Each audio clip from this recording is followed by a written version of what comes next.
October 8, 2024 బాల్య వివాహాలను అరికట్టేందుకు అస్సాంలోని నిజీత్ మొయినా పథకాన్ని ప్రారంభించారు. అస్సాం ముఖ్యమంత్రి హేమంత్ బిస్వా శర్మ ఈ పథకాన్ని ప్రారంభించారు. దీని ప్రధాన లక్ష్యం ఏమిటంటే ఉన్నత విద్యలో బాలికల నమోదు పెంచడం, అస్సాంలో మెట్రికులేషన్ దాటి చదివిన బాలికల శాతాన్ని పెంచడం, బాలికా విద్యార్థుల డ్రాపౌట్లను తగ్గించేందుకు కృషి చేస్తున్నారు. రాష్ట్రం యొక్క మొత్తం జీఈఆర్ని పెంచడానికి బాల్య వివాహాలు అనే సామాజిక దురాచారాన్ని నిర్మూలించాలి.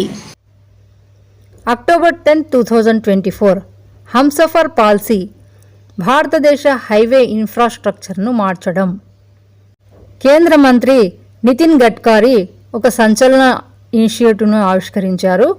హైవే ఇన్ఫ్రాస్ట్రక్చర్ మరియు సేవలను పెంపొందించడానికి సమగ్ర విధానాన్ని దేశవ్యాప్తంగా మిలియన్ల మంది ప్రయాణికులకు ప్రయాణాన్ని మార్చుతుంది.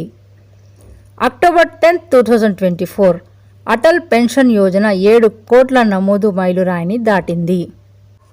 2015లో ప్రారంభించబడిన ఈ పథకం వెనుకబడిన మరియు అసంఘటిత రంగ కార్మికులకు సార్వత్రిక సామాజిక భద్రతా వ్యవస్థను అందించడం లక్ష్యంగా పెట్టుకుంది.